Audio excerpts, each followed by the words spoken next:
The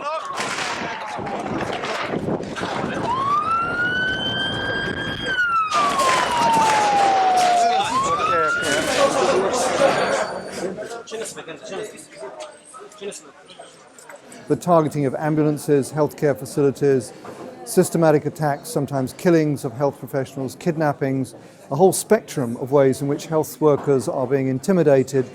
It has a devastating impact.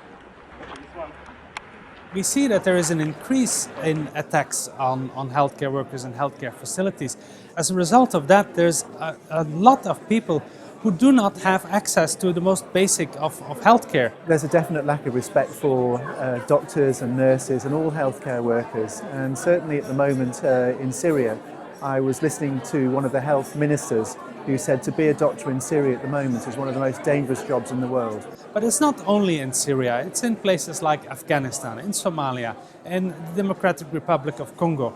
All over the place where there is conflict, we see that the problem is very, very common.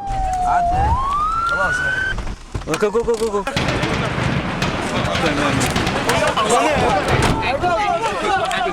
Come. What happened? Come, no, I don't, no time.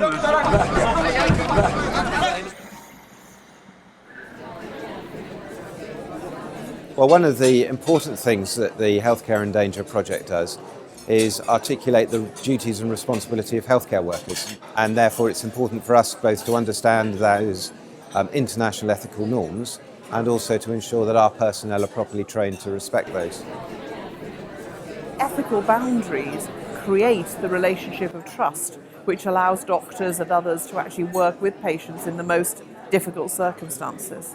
The medical fraternity itself can do something a bit more than what it's doing now to make sure that there's impartiality in the care. One of them is, of course, to make sure that our health workers are trained so they know their ethical obligations and they know the rights of their patients and their own rights and their obligations to provide the impartial care.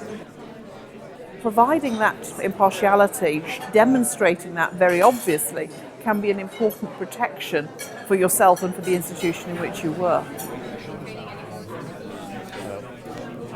The minute that you start to arm the hospital or make it fortified, that can really change the perception of what your facility is really going to be. One of the biggest things that has to be considered is the threat analysis. Fighters that are using machetes are going to be very different than fighters that have machine guns because the kind of physical security measures you have in place are going to greatly vary. In certain contexts, marking your hospital would actually ensure safety, versus in other scenarios where hospitals are directly being targeted, marking your hospital would actually make you in direct danger now. And it would be better to actually make it look more hidden or not mark it at all, but while ensuring that patients can access it.